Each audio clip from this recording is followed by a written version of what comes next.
టీచర్లు ఉన్నారు. ఆ టీచర్ పోస్ట్ ఎందుకు కట్టలేకపోతుంటున్నాం? మనం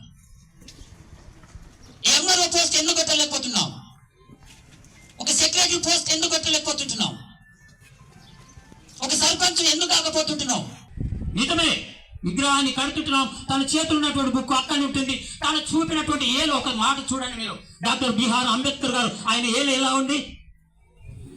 ఇలా చెప్తుంది. ఏంటి? అరే బాబు, ఇదిగో ఈ బుక్ ఉంది, ఇది చదువుకో, మీకు బ్రతుకు పాటనిస్తుంది, మీకు బ్రతుకునిస్తుంది, మీకు జీవితాన్ని ఇస్తుంది.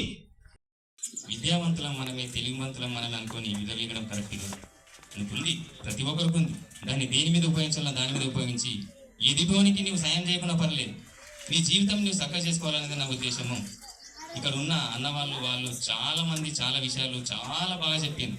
ఇంకా ఘనంగా జరుపుకోవాలని చెప్పేసి నేను అందరికీ కూడా హృదయపూర్వకంగా తెలియజేస్తున్నాను. మరియు ఎందుకు మనం చేసుకుంటామంటే, మన తెలంగాణలో 4 కోట్ల జనాభాలో 1,70,00,000 మనం.